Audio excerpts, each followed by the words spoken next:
दोस्तों अभी कुछ दिन पहले आपको याद होगा मैंने वो खबर भी आपको दिखाई थी और बताया था कि कैसे बैंगलोर के अंदर एक कैफे में ब्लास्ट किया गया था। हालांकि जान माल की किसी को खतरा नहीं हुई थी, लेकिन ये ब्लास्ट हुआ था और उसके बाद कर्नाटका सरकार ने इस पूरे मामले की छानबीन करनी शुरू की थी। और कुछ मीडिया हाउस ने तो इसमें मुस्लिम एंगल भी ढूंढ लिया था, उर्दू नाम भी बताना शुरू कर दिया था कि ये उर्दू नाम वाले का काम है।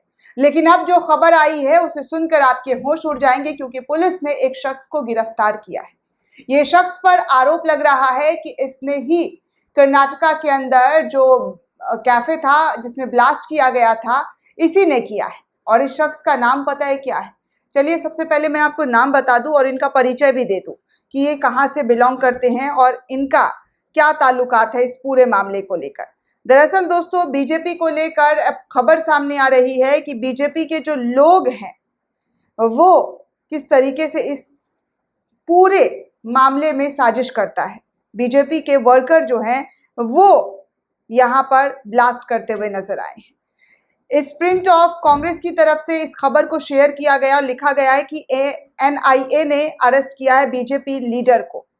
बीजेपी लीडर जो काम कर रहे थे, बीजेपी के लिए कार्यकर्ता हैं, उनको रामेश्वरम कैफे में जो ब्लास्ट हुआ है उसके पीछे का जो मास्टरमाइंड है वो बीजेपी का ये कार्यकर्ता निकला है। सोचिए भारतीय जनता पार्टी में किस तरीके के लोग हैं, कैसे कैसे लोगों को पनाह दिया जाता है और उन पर किस तरीके के आरोप इल्जाम लगते हैं। कभी मोदी जी कहते हैं महिला का सम्मान हमारी पार्टी करती है, सबसे ज्यादा महिलाओं को सम्मान देती है, नारी सशक्तिकरण की बात की जाती है, लेकिन बीजेपी के नेताओं पर गंभीर गंभीर आरोप लग जाता है। हरियाणा में रेसलर्स ने क्या क्या आरोप नहीं लगाया, लेकिन आज तक बीजेपी में ही वो शामिल है, बीजेपी ने उन्हें निकाला नहीं। अब इस खबर को देखकर हर कोई चौंक जा रहा है कि चुनाव से पहले क्या ये साजिश के तहत की गई थी, क्या किसी मतलब दो कम्युनिटी को लड़ाने के लिए इस तरीके का काम किया गया था जिससे दो समुदायों के बीच लड़ाई हो, दंगा फसाद हो, चुनाव में एक पार्टी को फायदा हो, इस वजह से ये सब कुछ किया गया था।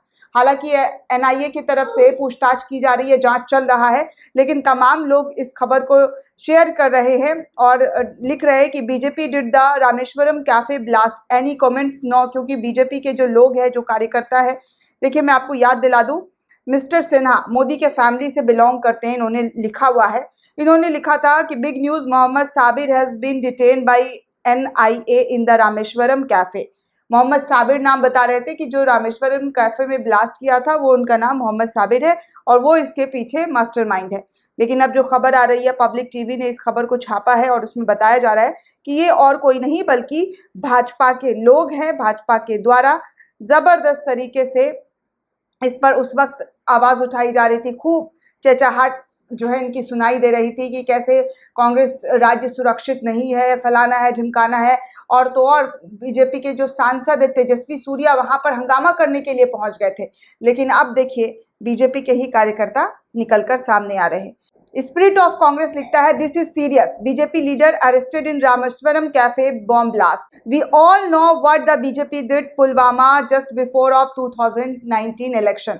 ये बोल रहे हैं कि देखिए किस तरीके से 2019 चुनाव से पहले भी पुलवामा पर जो अटैक हुआ था वो आपको याद होगा, और ठीक 2024 इलेक्शन से पहले यहाँ रामेश्वरम में भी इस तरीके की साजिश की गई, वो भी बीजेपी के कार्यकर्ता के जरिए। तो ये सब कुछ बीजेपी के जरिए, बीजेपी के लीडर जो हैं, वो जो कार्यकर्ता हैं उनके जरिए किया गया है, जिसको लेकर अब सोशल मीडिया पर यह खबर धड़ल्ले से शेयर किया जा रहा है और कहा जा रहा है कि बीजेपी का चाल चरित्र आप देख लीजिए, जो राष्ट्रवादी कहती है, राष्ट्रहित की बात करती है, आज वो तमाम लोग चुप हैं। खैर मीडिया भी चुप ही होगा, क्योंकि इस नाम को वो उजागर नहीं करेगा।